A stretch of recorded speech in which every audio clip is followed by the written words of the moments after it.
I just did what millions of us do every day. I asked the machine to help me be human.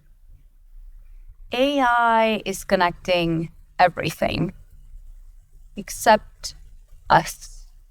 We're more reachable than ever, but less present. We're more informed, but less attentive.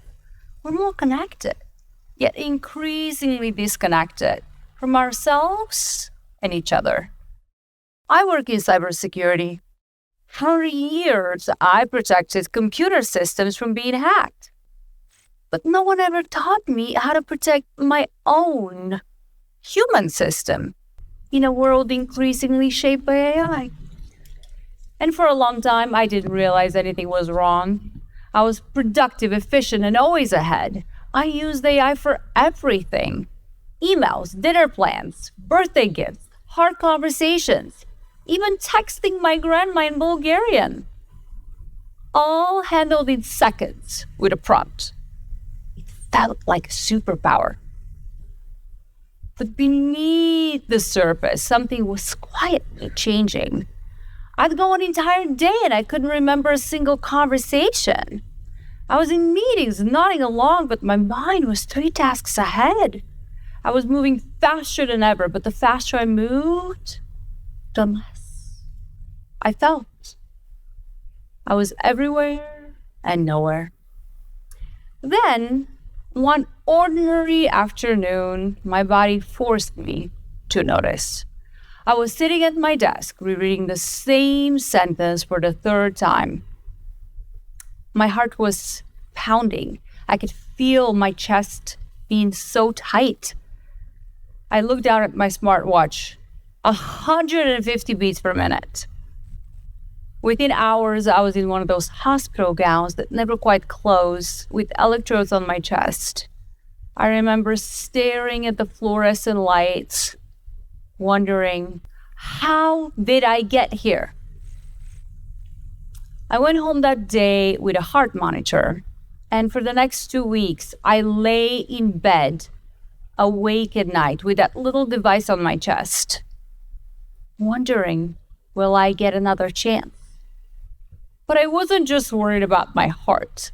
I was worried about everything I had been missing. The bedtime stories I rushed through, the dinner conversations I have listened to, the moments with my friends where I was physically there, but gone. Lying there one of those nights, I couldn't take it anymore. I needed answers. So I put my cybersecurity hat on and I decided to reverse engineer my own system to make sense of what was happening to me. I dove deep in neuroscience, psychology, and behavioral science to understand what was going on. Suddenly, everything became clear. I was hacked. But the target wasn't my computer. The target was me. Here's what most people don't know. Computer systems rarely get hacked through one big, obvious flaw. They get hacked through small issues, quietly piling up beneath the surface in the seams where nobody notices them. What I experienced was not a result of one big dramatic event. It crept in slowly through hundreds of small ones. Algorithms choosing what got my attention and how I felt about it. Answers arriving before I could form my own thoughts. My habits, shaped by machines. You know that feeling when you finally sit down to relax after a long day, but instead of feeling peace, you feel restless. So you reach for your phone and suddenly it's 30 minutes later and your dinner is cold and you forgot why you picked up your phone in the first place. If real life has started to feel oddly slow and uncomfortable, you're not broken. You are a human. The problem with what I experienced was that everything seemed fine on the surface, but inside, my system was crumbling. I just wasn't there to notice until it was fully compromised. And the attacker was hiding in plain sight. It didn't break in.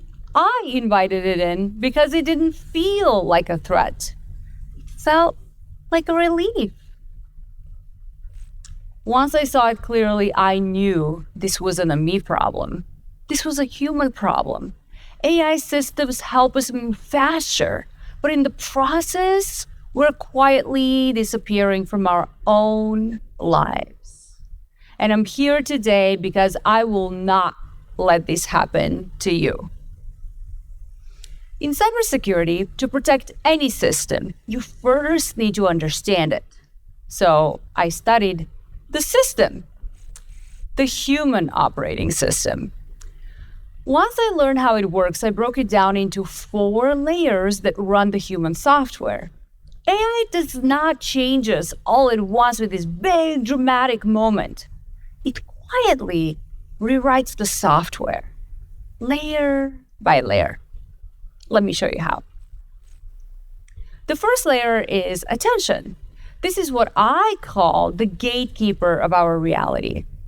Our sensory systems take in millions of bits of information every second. Consciously, we can only process somewhere around 50. The vast majority of our surrounding reality never reaches our conscious awareness. Through human history, what determined what got through that tiny fraction that gets our attention was shaped by survival and things that matter to us. A fire, the smell of fresh cookies, your favorite song coming on the radio. Now, algorithms and AI chatbots compete for that attention, and they're designed to win. The problem is not that machines capture our attention, is that we are forgetting what we're missing. Once something gets through, we assign meaning. This happens almost instantly and without conscious awareness. This is also known as our fast brain. Look at his face. How many of you thought this person is angry? Right? Pretty much everybody. You didn't have to think about it or analyze it. Your brain recognized the familiar pattern and assigned meaning automatically. Those patterns were shaped by human interaction. Now AI can reproduce them on demand. And in many cases, we can't tell the difference. AI is always available, always kind, never leaves you on red. To us, the meaning for this is emotional safety, friendship, even intimacy. One study found that nearly 1 in 3 teens who use AI companions find those conversations as satisfying or more satisfying than those with real friends. When the machine becomes easier to talk to, we don't just lose connection, we lose the friction that makes connection meaningful. Efficiency is not intimacy, but we're starting to confuse the two. Now, our meaning layer is fast and efficient, but not perfect. That's why we have the judgment layer. This is the layer responsible for deliberate reasoning, also known as our slow brain. This is the layer we trust the most, but we use the least because it's metabolically expensive and it requires conscious effort. That's why we only use it when there's complexity, uncertainty, or high stakes. AI removes all 3 triggers. When answers arrive instantly, judgment never gets the cue to step in. This is called cognitive offloading, transferring mental workload to external tools. But for the first time, we're offloading judgment itself, and we're calling it efficiency. And the more we offload judgment, the harder it becomes to bring it online. So these are real headlines. People are now offloading life-altering decisions that used to require deep reflection to AI. Relationships are ending. Marriages are dissolving. Families are breaking apart. The real danger is not that AI finishes our sentences. It's that we no longer start them. The machine becomes the authority. You become the follower. That's not collaboration. That's replacement. Finally, the habit layer. Our brains love efficiency. So when we do something repeatedly, it doesn't just become familiar. It becomes automatic. Think about your drive to work. The first time you noticed every turn. Now you get there and you barely remember the trip. This probably also sounds familiar. Someone you love is upset. You don't know what to say. What do? Open ChatGPT, copy, send. You escape the discomfort, but you just taught your brain when emotions get hard, the machine handles it. And every time you outsource a hard moment, you reinforce the habit. We're training our brains for velocity, not connection. And the consequences are dire. Our ability for connection atrophies, and you will not notice until you need it most. I didn't notice. It took a health collapse for me to realize that I'd been so busy optimizing for speed and efficiency that I'd forgotten how to just be present. When we outsource the small moments, we lose the ability to be there for the big ones. So there you have it, 4 layers that make us human, each compromised quietly, not by an evil villain, but by a helpful assistant. Once the picture was clear, I did what I do for a living. I built a defense, a simple protocol to help you reclaim each layer. I call it the hack method. It costs nothing, it takes minutes, it's based on science, and you see results instantly every time you use it. Here's how it works. Next time you reach for AI, I want you to say one word: hack. And I know this sounds absolutely ridiculous, and that is exactly why you will remember it. Congratulations, I just installed mental malware in your head. So you saying hack will be the cue for the following 4 steps. H, hold for 5 seconds. A, ask yourself, why am I reaching for AI? Is it boredom? Is it avoiding discomfort? Is it intimacy? C, challenge that decision. Do I really need to use AI for this? Or do I need human connection? Am I using it intentionally or out of habit? K, know whether to use the tool or not. And you may still choose to use it. That is totally fine. But you're doing it intentionally. You know why, and you're not doing it on autopilot. That is the big difference. Don't just wait for big decisions to use hack. Use it for everyday small ones. That's how you build a habit. Because each time you use hack, you reclaim a little bit more of your life. I like naming my shoes. It's ridiculous, I know. So recently I got the cutest boots, and guess what I do? Open ChatGPT, here's a picture, help me name my boots.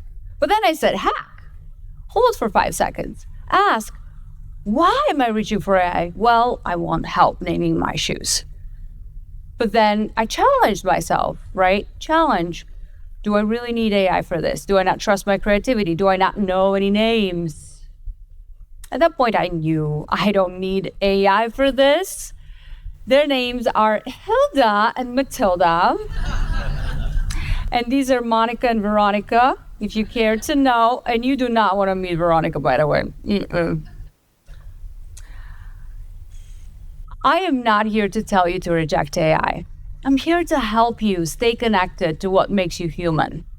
AI will continue to get better, faster, and more helpful. The question is not whether it will change who you will become. It will. The question is whether you will notice and choose how much of you will outsource. Somewhere right now, a child is looking up at a parent, waiting to be seen before they reach for a chatbot instead. Somewhere right now, someone is asking a machine how they should feel when the answer was inside them all along. You can be the one who sees the child. You can be the one who finds the answer within. When you leave here, and yes, you will reach for AI again, all I ask of you to please pause, say hack, run through the steps, and then decide. The future is not AI versus humans. The future is AI with humans who haven't forgotten how to be human. Because there is only one moment that is really important, and that is now. Don't let AI take it away from you. Thank you.